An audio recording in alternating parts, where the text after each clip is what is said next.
देख रहे हैं एवरेज एटॉमिक मास और मीन एटॉमिक मास। सबसे पहले डेफिनेशन लिखिए।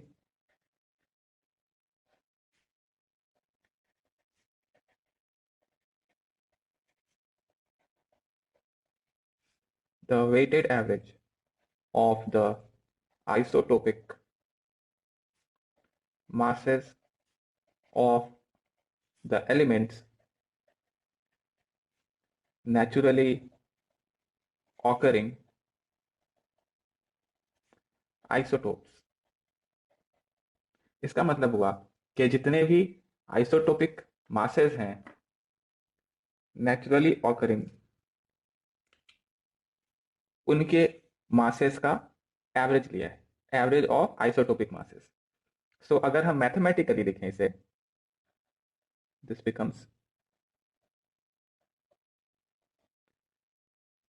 Average mass atomic mass x, और इसको ax अगर लिख दूं मैं, so this will be a1 x1 plus a2 x2 plus a3 x3 and so on up to an xn upon 100, जहां पे a1 a2 a3 an, these are the isotopic atomic masses, and x1 x2 x3 and xn are the percentage abundance। Percentage abundance का मतलब हुआ nature में कितना ज्यादा percentage है abundance का उस पर्टिकुलर आइसोटोप का। सो average atomic mass of 1 into percentage abundance of 1, average atomic mass of 2 percentage abundance of 2, and ऐसे करके सारे मासेस को ऐड करके परसेंटेज से मल्टीप्लाई करके टोटल परसेंट से डिवाइड कर देते हैं। This is known as average atomic mass.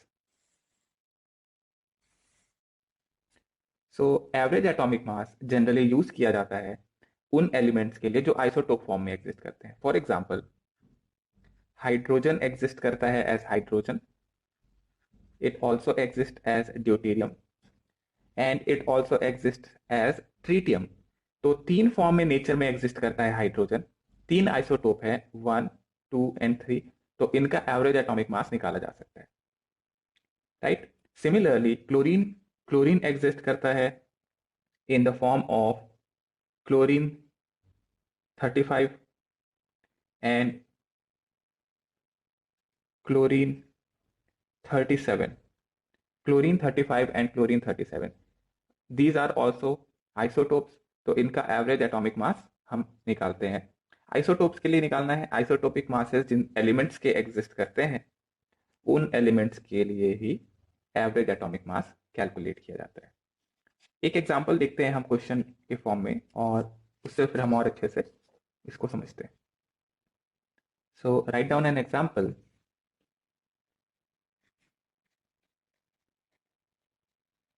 Naturally occurring chlorine is 75% chlorine 35, which has atomic mass of 35 AMU, and 25% chlorine 37, which has atomic mass 37 AMU. Calculate the average atomic mass of chlorine। Naturally occurring chlorine दो form में exist करता है, chlorine 35 and chlorine 37। तो हमें पूछा गया है कि जो क्लोरीन है उसका एवरेज एटॉमिक मास कितना लिया जाए। सॉल्व करिए।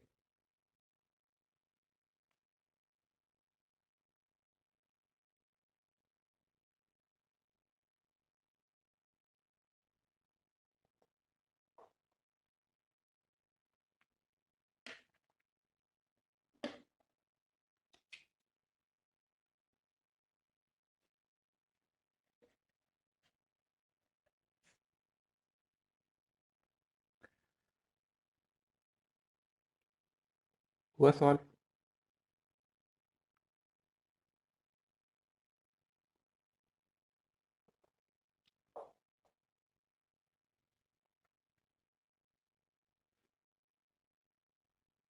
तो फॉर्मूला देखिए, हमने अभी देखा that average atomic mass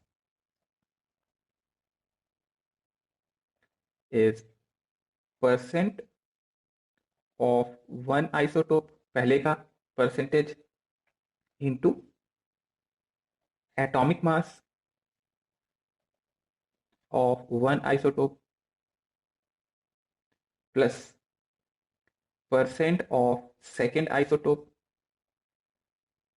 into atomic mass of second isotope divide by total percent. Total percent है यहाँ पे 100।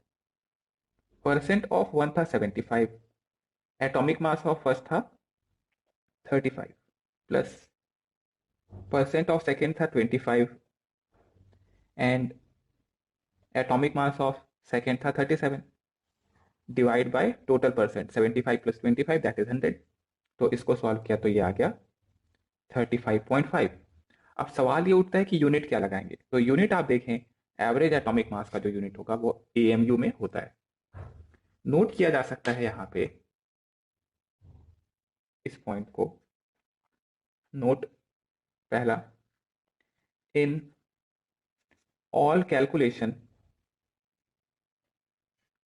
We use this average atomic mass.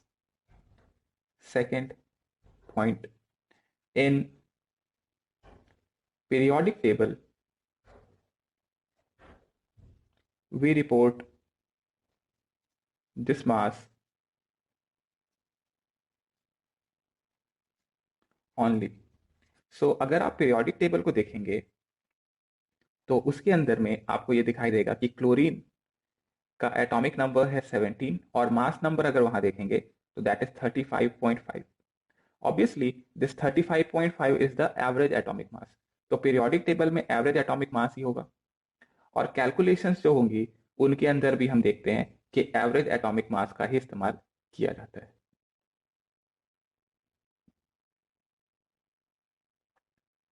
Okay, सो जितने भी कैलकुलेशंस होंगे जैसे मोल्स वगैरह कैलकुलेट करने के लिए, उन सब में हम एवरेज एटॉमिक मास का इस्तेमाल करते हैं। एक और एग्जांपल देखते हैं।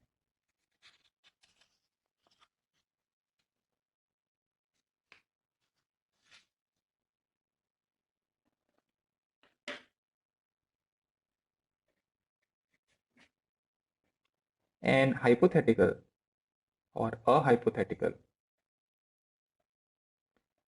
Element x exists in two isotopes X20 and X21, X20 and X21. The isotopes exist in a mole ratio या हाँ मोल रेशियो चल जाएगा, मोल रेशियो या a ratio of 8:2 in nature respectively. Calculate the average atomic mass of X. Calculate the average atomic mass of X.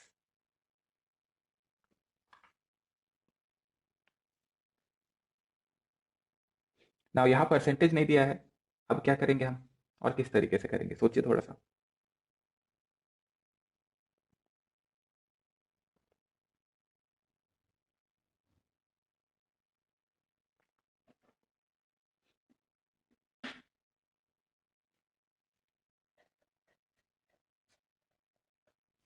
इस case में हम ये कह सकते हैं कि रेशियोज दिया है तो इन रेशियो का इस्तेमाल कर सकते हैं हम.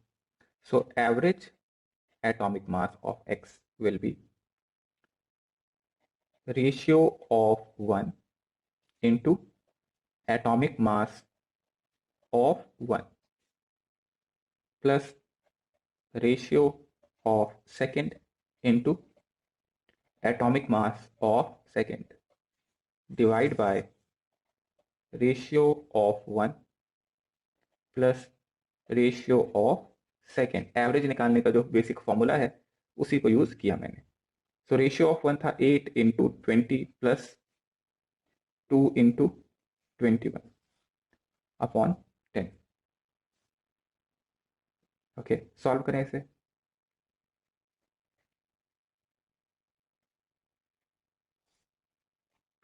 So this comes out to be 202 upon 10. So average आ गया 20.2. यूनिट कौन सा होगा? That is AMU. 20.2 AMU हो जाएगा. And that will be the answer.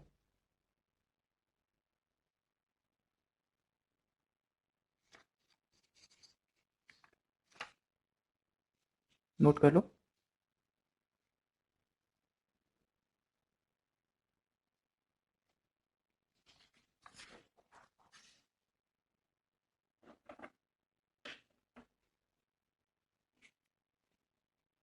Next example. An element, let's say Y, exists in isotopic form X40 and X41 in some molar ratio.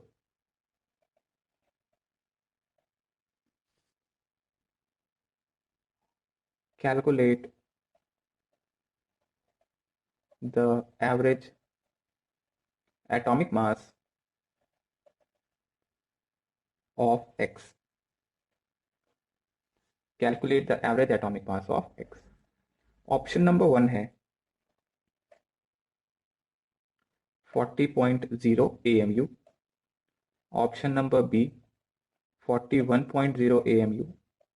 Option number C 42.0 AMU. And option number D है 40.2 AMU.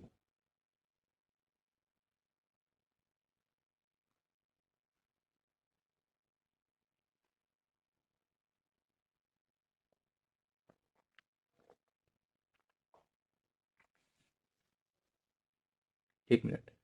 Y है, इसको X कर लिया जाए. X कर लीजिए. X exist in isotopic form.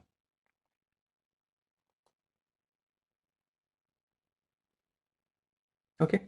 सो हमें ये समझना है कि अगर एवरेज चाहिए था तो percent of 1 into atomic mass of 1 plus percent of 2 into atomic mass of 2 upon percent of 1 plus percent of 2.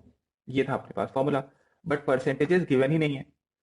तो इस केस में हमें ऑप्शन से देखना होगा. अगर 40 एंड 41 के बीच का एवरेज चाहिए, परसेंटेजेस कुछ भी हो, तो आप देखेंगे 40 और 41 के बीच में ही इनका एवरेज आने वाला है. राइट. एग्जैक्ट 40 कब होता? जब 100% 40 वाला होता. 41 कब होता? जब एग्जैक्ट होता 100% होता 41 वाला. 42 ऑप्शन तो आ ही नहीं सकता. तो यहाँ क्वेश्चन को सॉल्व करने की जरूरत नहीं थी. आप ऐसे ही देख के बता सकते थे कि एक ही ऑप्शन है जो 40 और 41 के बीच में. तो इस वजह से वही आंसर अपना होने वाला है. अब कई बार क्वेश्चंस में क्या करेगा कि आपको 3 एलिमेंट दे देगा. राइट. जैसे मान लीजिए X20 दे देता है, X21 दे देगा और X22 दे देगा. आपसे कहेगा कि 80% है पहला, 18% है दूसरा वाला और 2% है तीसरा वाला, और पूछेगा एवरेज एटॉमिक मास निकालने के लिए. तो बड़ा सिंपल है. कैसे निकालना है, या तीसरे को नहीं भी देगा तो क्या करना है, टोटल तीनों का सम जो है 100% है, 2 का पता है 100 माइनस इन दोनों को ऐड करके, तो एवरेज जो होगा वो होगा mass of 1 percent of 1 plus mass of 2 percent of 2 plus mass of 3 percent of 3 upon total percent 100 कर दीजिए, यहां से एवरेज निकालेंगे।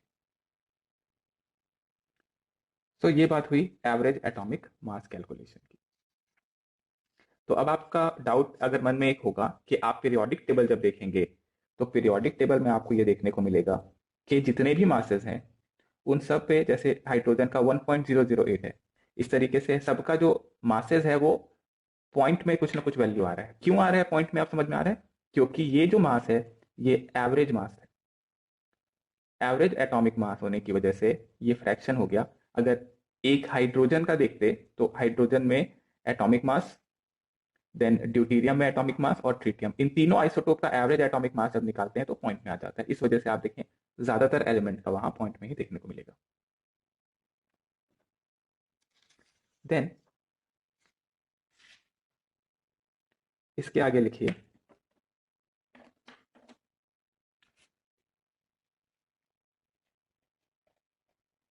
मीन मॉलिक्यूलर मास और इसको हम एवरेज मॉलिक्यूलर मास भी कह देते हैं, average molecular mass.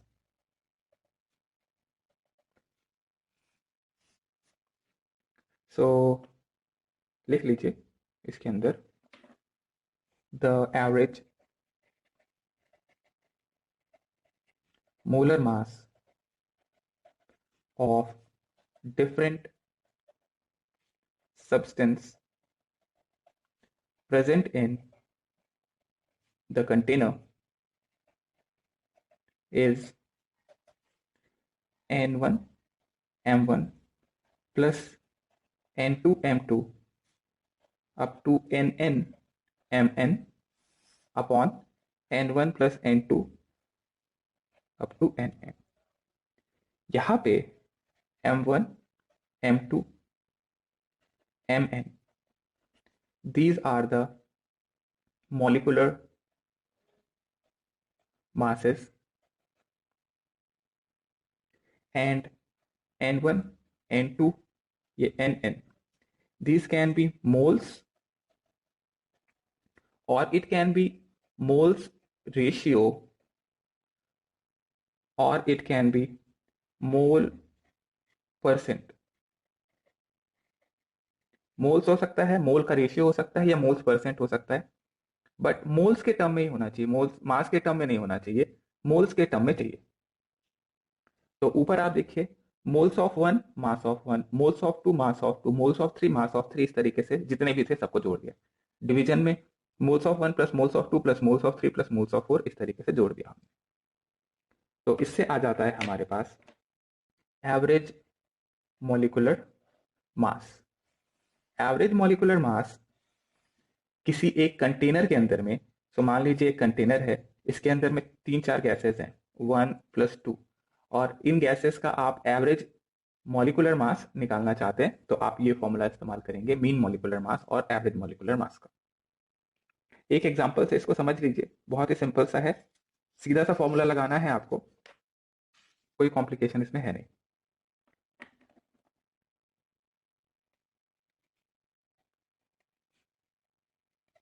The molar composition of polluted air is as follows. So gas, atomic weight, mole percent, composition, mole percent या परसेंट मोल भी लिखा हो सकता है इसको। सो गैस है हमारे पास oxygen, oxygen, then nitrogen, then carbon dioxide and sulphur dioxide. atomic weight oxygen 16, 14, CO2 and SO2 are molecule, then mole percent is 16%, 80% nitrogen है, 3% कार्बन डाइऑक्साइड है and 1% sulphur dioxide. Calculate the average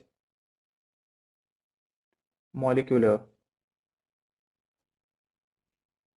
mass of polluted air. Calculate the average molecular mass of polluted air. Find करिए।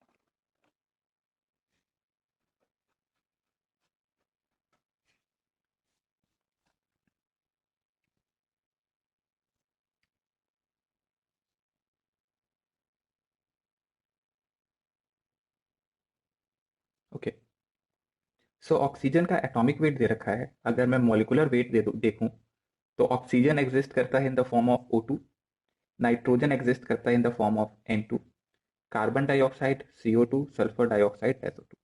तो O2 का molecular weight हो जाएगा 32, nitrogen का atomic weight 14 है, molecular weight हो जाएगा 28, कार्बन डाइऑक्साइड का 44, सल्फर डाइऑक्साइड का 64। सो अगर मेरे को एम एवरेज चाहिए तो सीधा सीधा होगा मॉलिकुलर वेट इंटू परसेंट। तो 32 into 16 plus 28 into 80, 44 into 3 plus 64 into 1 divided by total percentages. Total percentages का सम दैट इज 100। सॉल्व कर लीजिए इसे मल्टीप्लाई करके, ये आ जाता है 2948 upon 100, that is 29.48 and that is the average molecular mass of this sample. अब गलती क्या की होगी कई लोगों ने कि एटॉमिक वेट 16 और 14 इसको ही यहाँ पे आपने मल्टीप्लाई कर दिया होगा ऑक्सीजन और नाइट्रोजन के लिए, और इसकी वजह से आपका आंसर गलत आ गया होगा। तो उसका ध्यान रखो, मॉलिकुलर वेट से अपने को मल्टीप्लाई करना है, राइट। और दूसरी तरफ हमारे पास होने चाहिए मोल परसेंट कंपोजिशन, या फिर मोल्स होने चाहिए। एग्जैक्ट मोल्स हैं तब भी काम चल जाएगा, मोल परसेंट है तो भी चलेगा, जो भी है मोल के टर्म्स में होना चाहिए, बस इतना ध्यान रखना है। तो ये था एवरेज मॉलिकुलर मास कैलकुलेट करने का। इसमें कोई खास वेरिएशन तो बनता नहीं है, एक इस तरीके का मॉलिकुलर वेट और परसेंटेजेस का दिया होगा और उसको सीधा सीधा अपने को यूज करके एवरेज निकालना है। सिंपल सा है ये भी। देन आगे बढ़ेंगे और हम लिखेंगे, थोड़ा सा हम इस चैप्टर में गैसेस के बारे में भी डील करेंगे। Gases, okay. So gases basically वो स्टेट है, the state of matter with minimum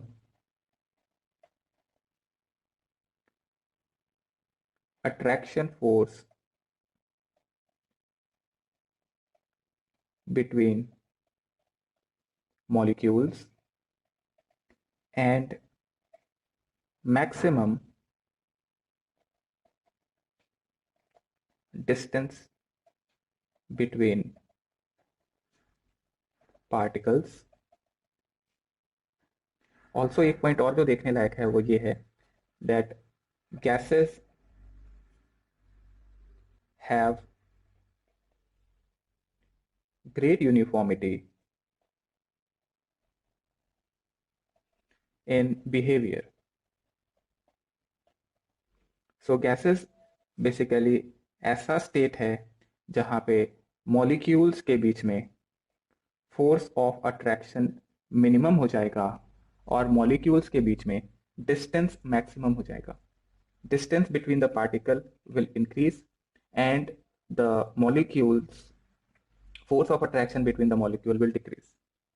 अब ये भी देखने को मिलता है कि ये जो मॉलिक्यूल्स हैं ये एक जगह पे फिक्स नहीं होंगे, ये कंटिन्यूअसली किसी न किसी डायरेक्शन में रैंडमली मूव कर रहे होंगे और ये मूव करते हुए घूम रहे होंगे, वॉल से टकराएंगे, दीवार से टकराएंगे और फिर एक दूसरे से टकराएंगे और इस तरीके से इनका ये कंटिन्यूअस कोलिजन चलता रहेगा मॉलिक्यूल्स का.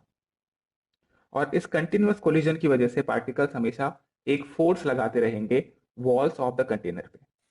तो जो वॉल्स हैं इनके ऊपर पार्टिकल्स हमेशा एक प्रेशर लगाते रहेंगे क्योंकि ऑब्वियसली ये पार्टिकल्स जो थे ये रैंडमली मूव करते हुए वॉल से भी टकरा रहे थे.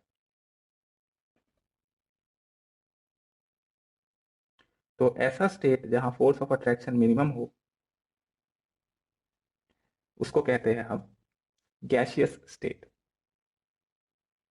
राइट. और ये भी मैं बता देता हूं यहाँ पे रैंडम मोशन बहुत ही ज्यादा होगा as compare to force of attraction between molecule. तो आप इसको ऐसे इमेजिन करें कि बहुत सारे पार्टिकल्स हैं और बहुत सारे पार्टिकल्स रैंडमली इधर उधर घूम रहे हैं, टकराते जा रहे हैं और फिर वापस टकरा रहे हैं, फिर वॉल से टकरा रहे हैं, फिर टकरा, तो ये कंटिन्यूसली चल रहा है.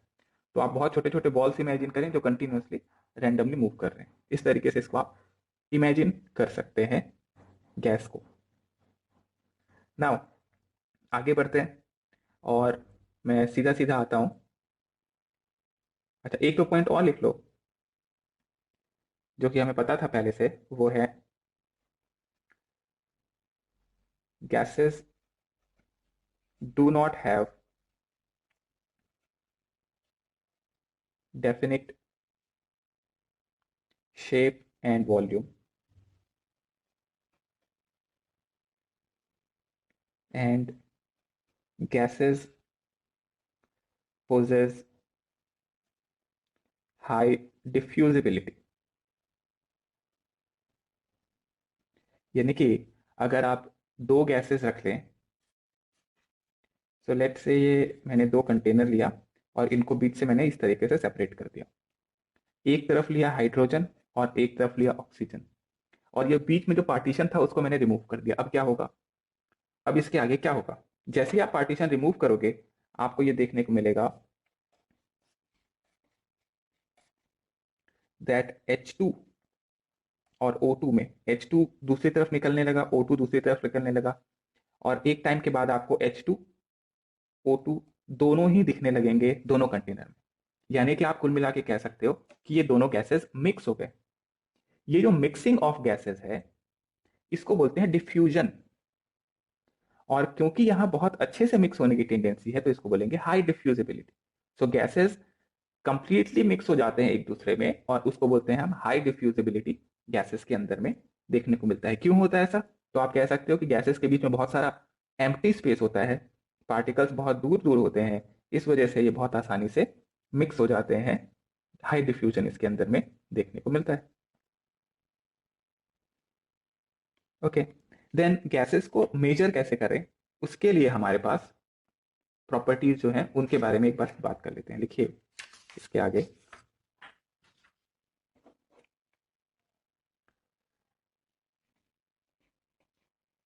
measurable properties of gases. Measurable properties of gases.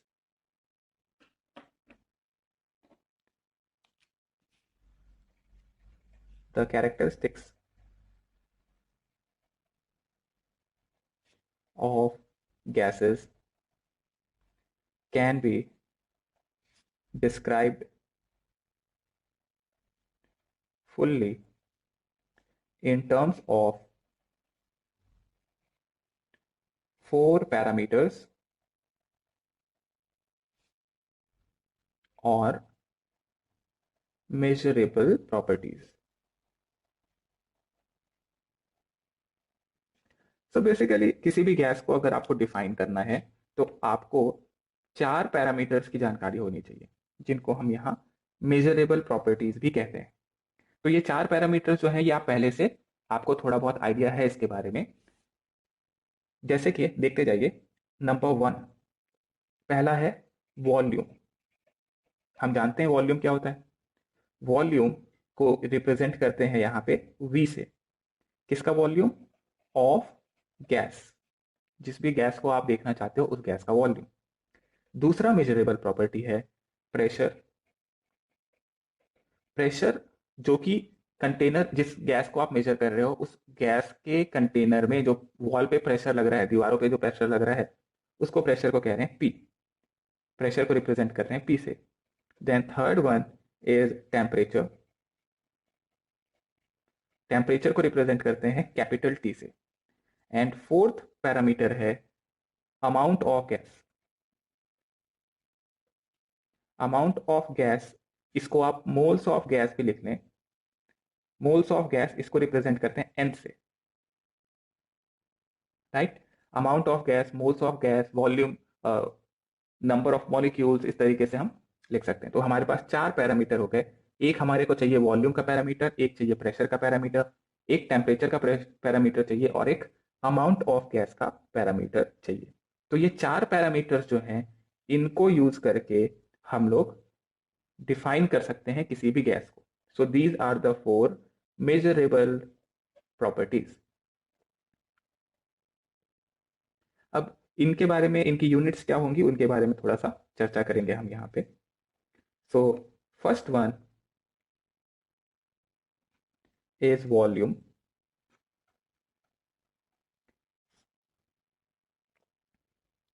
The volume of gas is the volume of the container,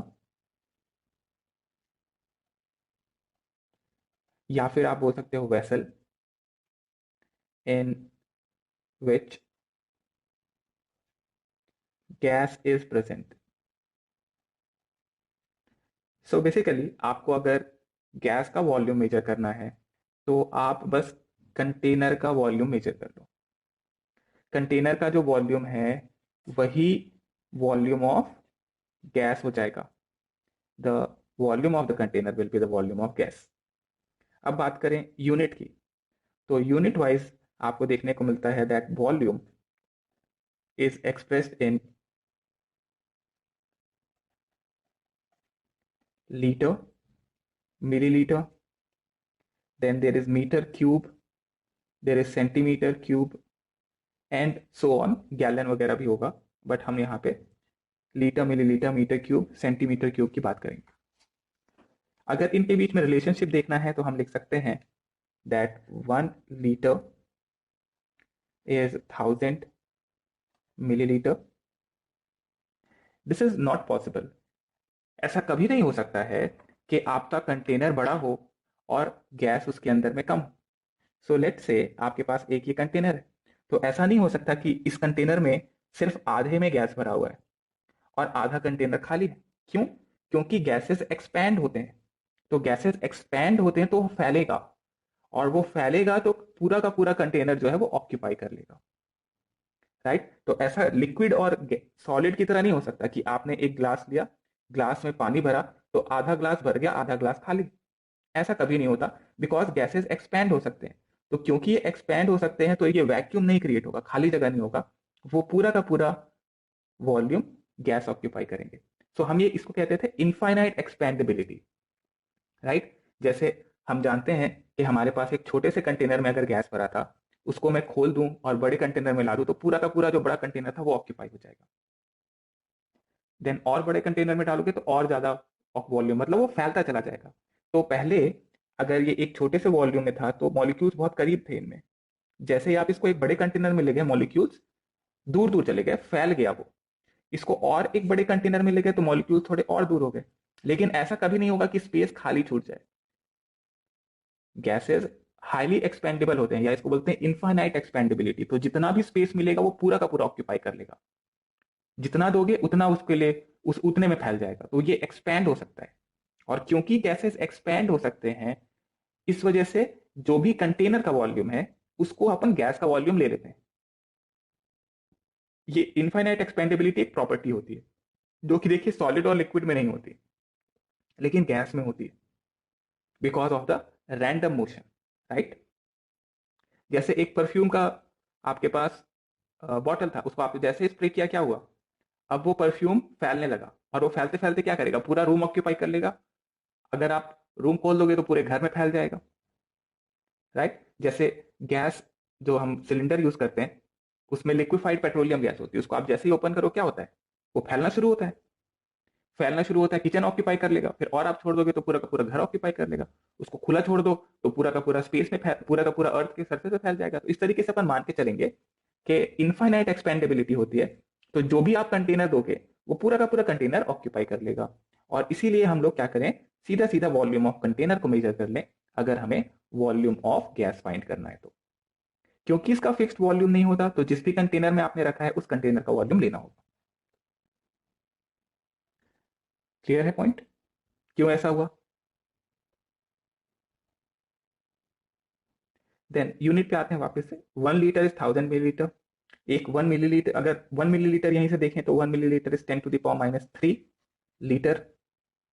and then 1 litre is equal to 1 decimeter cube. Also, 1 decimeter cube is 10⁻³ meter cube.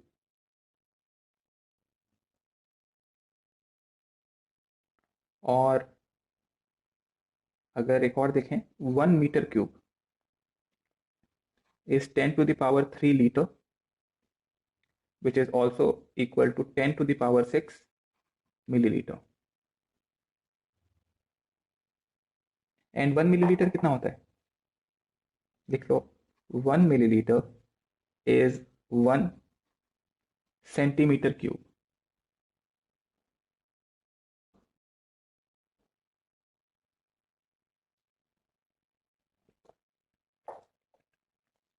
Note कर लिया?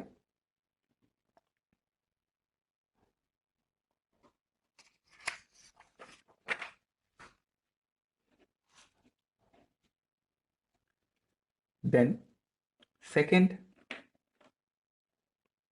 measurable property is mass. अब मास कैसे major हो? तो एक तरीका ये हो सकता है कि आप पहले पूरा का पूरा, जैसे मेरे पास एक ये बैलून है, मैं इसका वजन नाप लूंगा वेइंग मशीन पे रख के, फिर मैं क्या करूंगा, इसमें से सारा हवा निकाल दूंगा और फिर से इसका वजन कर लूंगा मैं,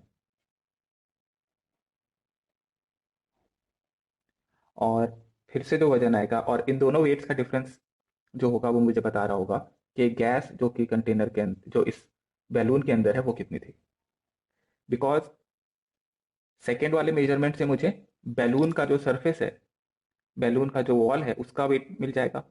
पहले वाले में मुझे गैस का और बैलून का दोनों का वेट मिलेगा, दोनों को सब्ट्रैक्ट कर दूंगा, मास ऑफ गैस मिल जाएगा। ये एक तरीका होता है मेजर करने का, मास ऑफ गैस। तो यहाँ पे लिख सकते हैं इसको हम कि, नोट कर लो, the mass of gas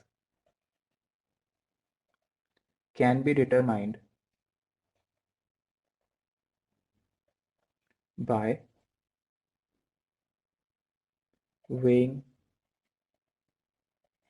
the container in which gas is enclosed,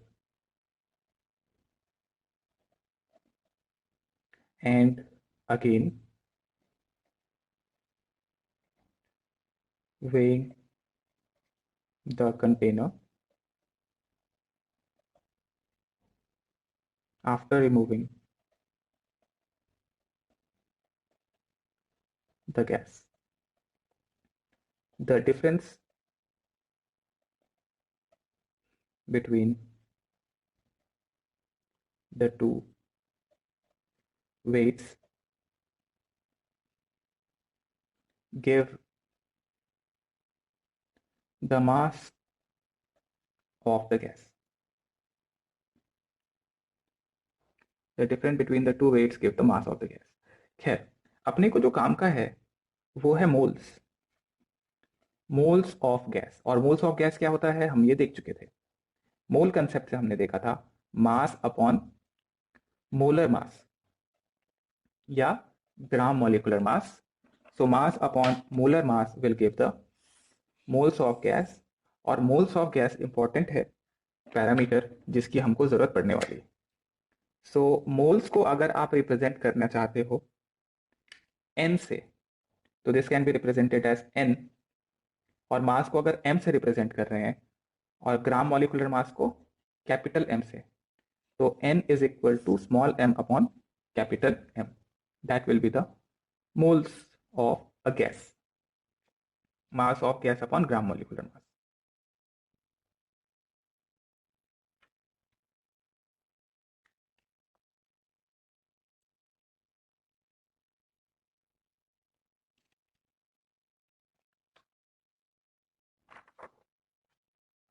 Next parameter, third, is temperature.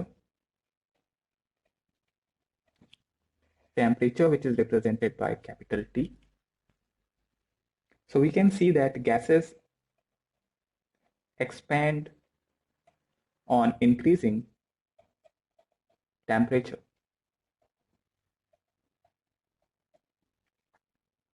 Also, velocity of gases increase on increasing temperature.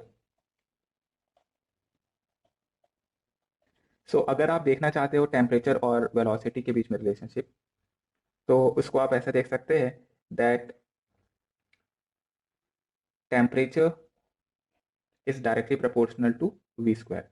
अगर आप टेम्परेचर बढ़ाते हो तो उसका स्क्वायर के टर्म्स में वेलोसिटी इंक्रीज हो जाएगा। या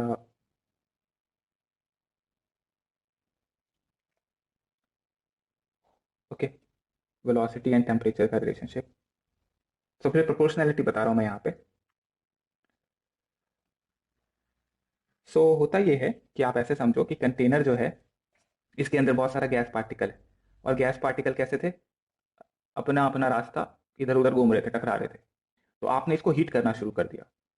जब आप इसको हीट करने लगे तो अब इनके पास, पार्टिकल्स के पास एनर्जी बढ़ गई। तो एनर्जी बढ़ गई तो क्या बढ़ेगा, इनकी वेलोसिटी बढ़ जाएगी। और इनकी वेलोसिटी बढ़ जाएगी तो ये ज़्यादा तेजी से टकराने लगेंगे, ज़्यादा तेजी से वॉल को धक्का लगाने लगेंगे। तो प्रेशर बढ़ सकता है टेम्परेचर बढ़ाने पे, अगर वॉल्यूम आपने कांस्टेंट रखा है तो। इस तरीके से समझ सकते हैं आप, इसको इमेजिन करना होगा आपको थोड़ा सा। देन यूनिट पे आते हैं। Temperature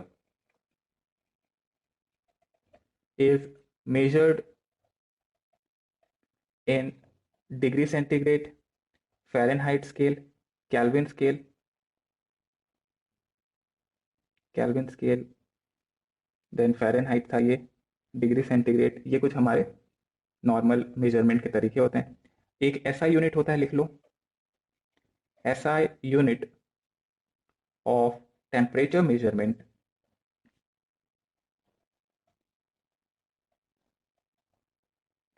is Kelvin. Kelvin scale is the SI unit of temperature measurement. वैसे तो याद रखना चाहिए हमें कि केल्विन स्केल को ही हम एब्सोल्यूट स्केल भी कहते हैं। Kelvin scale is also known as absolute scale. और अगर केल्विन और डिग्री सेंटीग्रेड में चाहिए तो relationship kelvin is equal two degree centigrade plus 273, इसको यूज करते हैं। जैसे 0 डिग्री सेंटीग्रेड है तो कितना केल्विन होगा, तो 0 degree plus 273, that will give 273 kelvin. Relate करना है अगर आपको डिग्री सेंटीग्रेड केल्विन को, तो उसके लिए हमारे पास जो तरीका है वो ये है कि केल्विन स्केल में जो आप टेम्परेचर मेजर किए minus melting point of ice divided by boiling point of water minus freezing point of water in that scale equal to degree centigrade minus freezing point of water upon boiling point of water minus freezing point of water. Similarly इसको अगर Fahrenheit में करना है तो Fahrenheit minus freezing point of water upon boiling point of water minus freezing point of water. ये जो boiling point of water और freezing point of water देख रहे हैं आप, ये उस पर्टिकुलर स्केल में होगा जिस स्केल में आप मेजर कर रहे हो। फॉर एग्जाम्पल देखो कैसे रिलेट करना है। तो कैल्विन स्केल में जो मेल्टिंग पॉइंट ऑफ आइस था वो था 273 kelvin. Boiling point of water था 373 minus 273 equals two degree centigrade minus water. Degree centigrade में 0 डिग्री पे फ्रीज होता है। बॉइलिंग पॉइंट कितना है वाटर का 100 degree minus freezing point of water that is 0 degree. Then Fahrenheit scale में freezing point होता है 32, boiling point 212 minus freezing point that is 32। इसी तरीके से आपके पास एक अगर कोई अननोन स्केल है, लेट इट बी आर, तो R minus freezing point of water divided by boiling point of water minus freezing point of water. इसको यूज करके आप कोई भी इंटर कन्वर्जन कर सकते थे वैसे चाहे तो, जैसे डिग्री सेंटीग्रेड और फ़ारेनहाइट में इंटर कन्वर्ट करना हो। सो बड़ा सिंपल सा होगा, इन दोनों को इक्वेट कर दीजिए। तो हमारे पास, नोट करिए इसे, तो हमारे पास जो फॉर्मूला है वो ये हो जाएगा, degree centigrade upon 100 minus 0 equal to Fahrenheit minus 32 upon 212 minus 32। So degree centigrade equal to f minus 32, नीचे आएगा इधर 100 और यहाँ पे आ जाता है 180। That means degree centigrade is equal to 5/9 f minus 32। ये वाला फॉर्मूला तो आपने देख रखा होगा पहले के टाइम पे। सिमिलरली डिग्री सेंटीग्रेड और केल्विन को रिलेट कर सकते हैं, तो kelvin is equal two degree centigrade plus 273। अगर आपको सिर्फ ये दो रिलेशनशिप याद है तब भी काम चल जाएगा, और अगर आपको फॉर्मूला याद है फ्रीजिंग पॉइंट बॉइलिंग पॉइंट वाला, तो आप किसी भी स्केल में कन्वर्ट कर सकते हो। फॉर एग्जाम्पल एक लिख ही लेते हैं एग्जाम्पल हम। In an unknown scale the boiling point of water is 80 and freezing point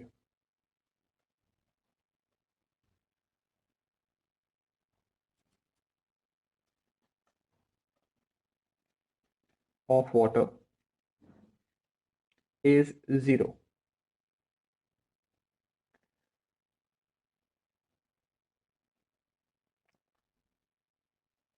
What is 50 degree centigrade in the unknown scale? The unknown scale has boiling point of 80 and freezing point is 0. तो 50 degree centigrade उस unknown scale में कितना दिखेगा हमें, find करो।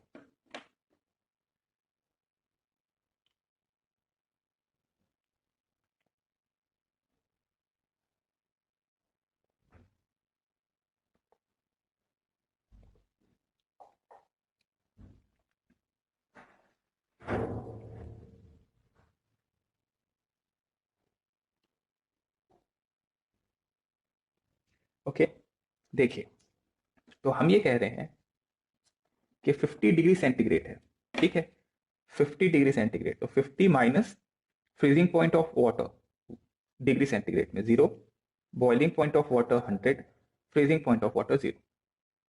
जो unknown scale है उसमें जो रीडिंग आया मान लेते हैं उसको आर था, R minus freezing point upon boiling point minus freezing point.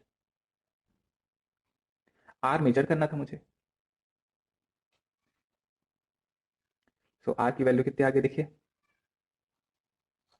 40, and that will be the answer.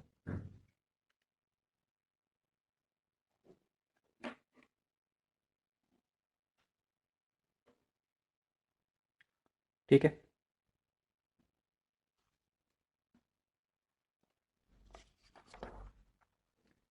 Then एक और एग्जांपल देखिए।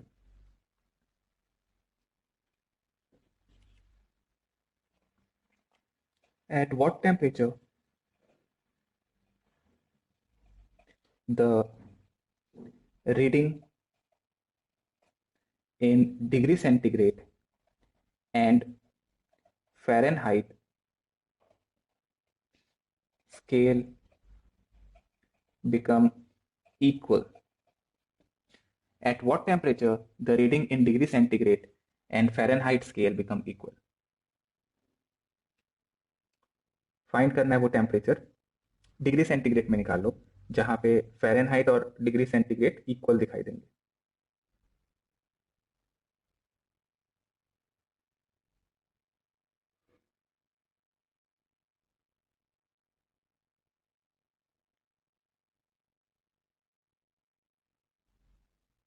करो फाइंड, हुआ -40 आ रहा है।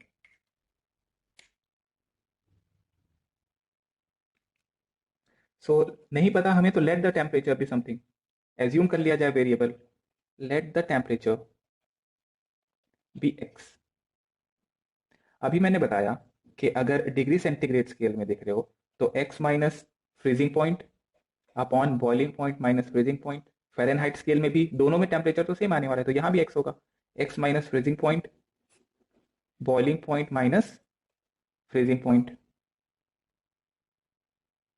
ओके, सो x की वैल्यू मेरे को यहाँ से फाइंड करनी थी, तो ये हो जाता है x 5/9 x minus 32, 9x equal to 5x minus 32 into 5, सो 4x is equal to 32 into 5, और x की वैल्यू आ गई, एक मिनट रुको, माइनस में आएगा यहाँ, सो x is equal to -40।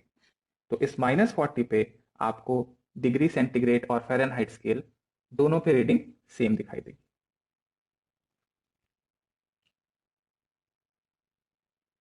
Fine, तो ये हुआ टेम्परेचर मेजरमेंट के लिए। आपको लेकिन याद रखना है कि kelvin scale is the SI unit of, note कर लिया इसको, नोट नहीं किया तो नोट करो। हाँ, तो मैं बता रहा था केल्विन स्केल ऐसा यूनिट होगा, तो आप जितने भी कैलकुलेशंस करेंगे, जितने भी फॉर्मूलेज लिखेंगे, उनमें आप केल्विन का इस्तेमाल करेंगे।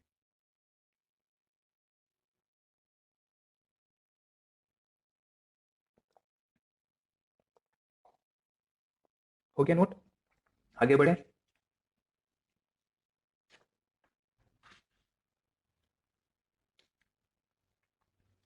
आगे लिखें pressure, pressure, that is P. So basically pressure is the force exerted by the gas per unit area of the walls of the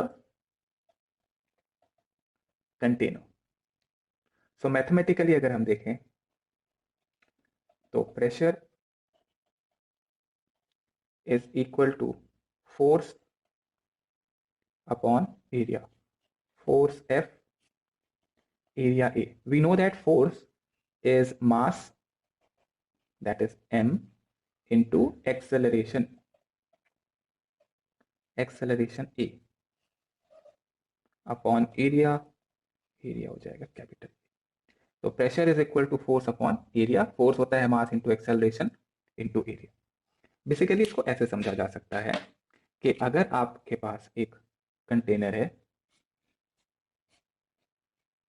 और इस कंटेनर के अंदर में गैस फिल्ड है, तो किसी भी एक वॉल को देखिए, जैसे ये वाला वॉल देख रहे हैं, इस एक वॉल में जो गैसेस है वो कुछ ना कुछ प्रेशर लगा रहे होंगे। तो इस पूरे के पूरे सरफेस का क्रॉस सेक्शन एरिया ए, और जितना फोर्स लग रहा था गैस पार्टिकल्स की वजह से, तो force per unit area will give the pressure on this surface और द वॉल। हम ये मान के चलते हैं कि जो ऊपर वाला सरफेस है और जो साइड वाला सरफेस और नीचे वाले सरफेस, सब पे प्रेशर बराबर लग रहा होगा, बिकॉज इफेक्ट ऑफ ग्रेविटी जो होता है वो गैसेस के ऊपर में नेग्लिजिबल होता है। तो हर वॉल के ऊपर में बराबर प्रेशर होगा, यानी कि नीचे की तरफ यहाँ पे जो प्रेशर होगा वो ऊपर की तरफ भी प्रेशर उतना ही होगा, बिकॉज कंटेनर बहुत छोटा है। आप बहुत ज्यादा हाइट पे जब जाओगे, जैसे आप माउंट एवरेस्ट पे चले जाओगे और आप अर्थ के सरफेस पे खड़े हो, तब आपको प्रेशर का अंतर दिखाई देगा। लेकिन आप इसी सरफेस पे एक छोटा सा बॉक्स कंसिडर कर लिए हो, तो उसके अंदर में आपको ये अंतर नहीं दिखाई देगा। तो क्योंकि आपका जो हाइट है वो बहुत छोटा है, इस वजह से ऑलमोस्ट हर जगह प्रेशर एक जैसा है। लेकिन अगर आप 8 किलोमीटर 10 किलोमीटर अर्थ के सरफेस के ऊपर चले जाओगे, तब आपको प्रेशर अलग दिखाई देगा ऊपर, और यहाँ नीचे प्रेशर अलग दिखाई देगा। तो दोनों पे अलग अलग चीजें समझनी है, ठीक है, कि आप जो प्रेशर यहाँ पे ले रहे हो वो एक बहुत ही छोटे से सरफेस पे ले रहे हो, और इस वजह से हम बोलेंगे कि प्रेशर हर जगह एक जैसा रहेगा। ओके, अब यहाँ पे एक दो पॉइंट और लिखना है, नोट करिए।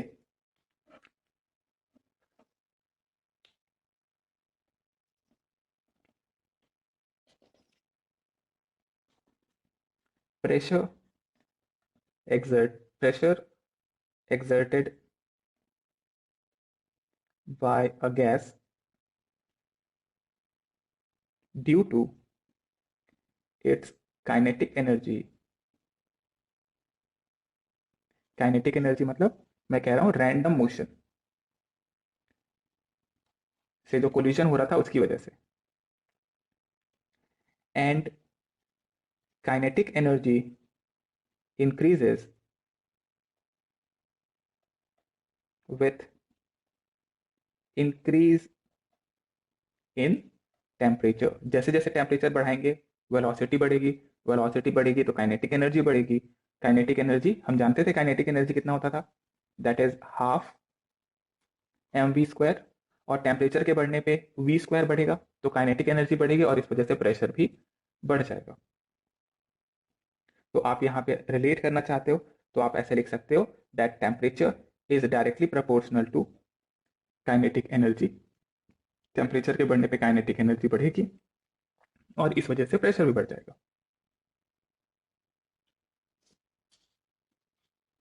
आगे, जब आप प्रेशर मेजर करना चाहते हो तो प्रेशर मेजर करने के लिए जो इंस्ट्रूमेंट इस्तेमाल होते हैं वो हमारे पास क्या क्या है। सो लिखिए, pressure is measured by manometer और बैरोमीटर। अब मैनोमीटर और बैरोमीटर में, मैनोमीटर जो होते हैं वो दो तरीके के होते हैं।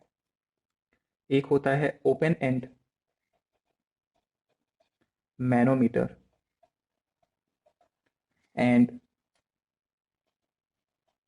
Closed end manometer. आप ऐसे समझिए, इसका कंस्ट्रक्शन अगर आप देखना चाहते हो तो आपके पास एक कोई कंटेनर है और इस कंटेनर में गैस भरी है। तो कितना प्रेशर है ये नापने के लिए आपने क्या किया, इधर साइड से एक मैनोमीटर कनेक्ट कर दिया। मैनोमीटर एक इस तरीके का यू शेप्ड ट्यूब होगा और इस ट्यूब के अंदर में मरकरी भरी हुई होगी। अब इनिशियली मरकरी का जो दोनों एंड है इस पे हाइट बराबर होगा। अगर गैस ज्यादा प्रेशर लगाएगी तो मरकरी एक तरफ ऊपर चढ़ जाएगा, और अगर गैस कम प्रेशर लगाएगी तो तब भी लिक्विड, क्योंकि इधर से तो एटमॉस्फेयर प्रेशर लगा ही रहा है, तो दो अलग अलग हाइट हो जाएंगी मरकरी की एंड्स पे, और उनको मेजर करके हम निकालते हैं। अब ये वाला जो एंड है ये खुला हुआ है, तो इसको बोलते हैं ओपन एंड। इसी की जगह अगर प्रेशर हम इस तरीके से मेजर करें, अगेन इसमें भी एक यू शेप्ड ट्यूब है, लेकिन अंतर यह है कि इस यू शेप्ड ट्यूब का दूसरा एंड जो है वो क्लोज्ड है इस बार, तो इसको कहते हैं क्लोज्ड एंड मैनोमीटर, और एक होता है ओपन एंड मैनोमीटर। प्रेशर कैसे मेजर होता है इससे? तो यहाँ पे जो लिक्विड का हाइट, जो कि मरकरी का हाइट है, उस हाइट को मेजर कर लेते हैं, और उस हाइट के हिसाब से हम प्रेशर निकाल लेते हैं, राइट। हाइट ऑफ मरकरी बोलते हैं इसको, millimetre of mercury, centimetre of mercury, इस तरीके से प्रेशर मेजर किया जाता है। आगे लिखिए।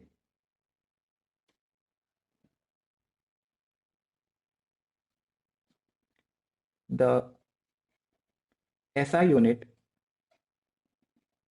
Of pressure is Pascal, and 1 Pascal is 1 Newton per meter square. 1 Newton per meter square is Newton, and 1 Newton is the force. Force को आप लिख सकते हो 1 kilogram meter inverse second minus 2. So this will be the unit of pressure. हालांकि और भी कई सारे यूनिट हैं, जैसे कि एक CGS यूनिट होता है, CGS unit of pressure measurement is dyne centimeter inverse, centimeter to the power minus 2. Then there is MKS system. MKS unit of pressure measurement is Newton per meter square, basically Pascal. But जो higher units हैं pressure measurement की, note करो यहां तक।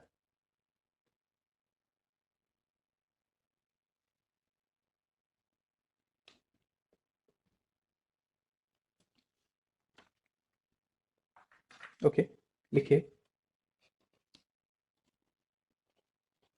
Higher unit of pressure measurement is bar and ATM, इनका भी इस्तेमाल होता है। तो कई सारे हैं हमारे पास यूनिट्स प्रेशर मेजर करने के लिए, उनको इंटर कन्वर्ट करना कई बार पड़ सकता है। जैसे हम देखें, 1 बार एक यूनिट होता है, बार प्रेशर मेजर कर। 1 बार होता है 10 टू द पावर 5 पास्कल के बराबर।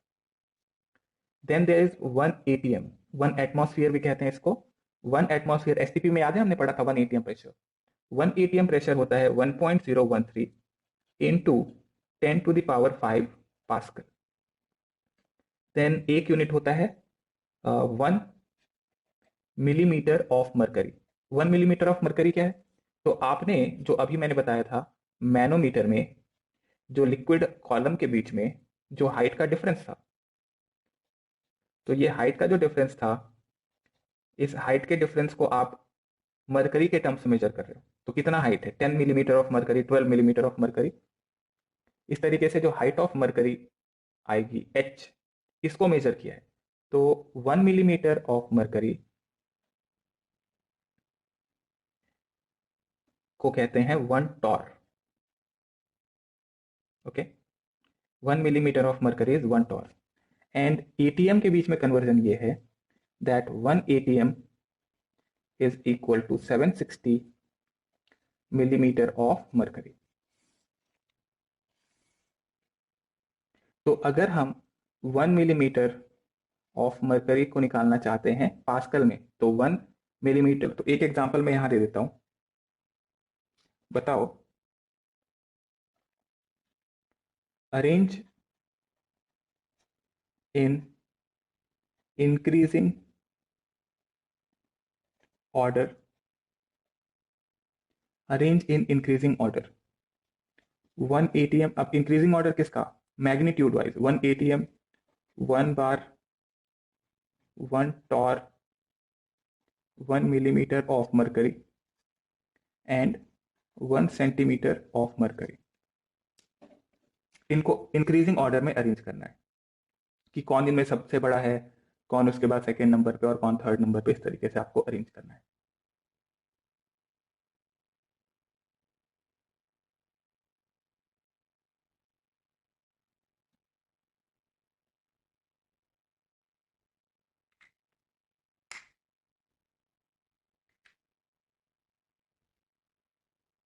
ओके, सो हमने देखिए सबको एक कॉमन यूनिट में कन्वर्ट कर लेना है. 1 atm को देखा 1.013 into 10 to the power 5 pascal था. 1 बार कितना था, 10 टू द पावर 5 पास्कल, यानी कि 1 atm ज्यादा बड़ा यूनिट हो गया 1 बार से. देन फिर आता है 1 torr and 1 millimetre of mercury और 1 सेंटीमीटर. तो 1 सेंटीमीटर इज 13 पॉइंट, एक मिनट रुको, 1 सेंटीमीटर मैंने गड़बड़ किया है ऐसा लग रहा है. 1 सेंटीमीटर तो ज्यादा बड़ा यूनिट होगा, तो 133 अगर इधर है तो it should have been 1333.22 pascal, ये होना चाहिए. 1 सेंटीमीटर 10 गुना होना चाहिए 1 मिलीमीटर का, राइट. तो 1 बार के बाद आएगा 1 centimetre of mercury, then 1 torr and 1 millimetre of mercury तो इक्वल है, तो मैं लिख सकता हूं 1 millimetre of mercury that is equal to 1 torr. अगर यहां एक और जोड़ दिया जाए कि पास्कल भी लिख लो, इसमें अगर मैं पास्कल भी ऐड कर लूं, 1 centimetre of mercury and 1 pascal, तो पास्कल जो है वो देखिए इसमें सबसे छोटा यूनिट हो जाएगा, दैट इज 1 पास्कल. ये हो गया हमारा डिक्रीजिंग ऑर्डर में अरेंजमेंट यूनिट के वैल्यू के हिसाब से.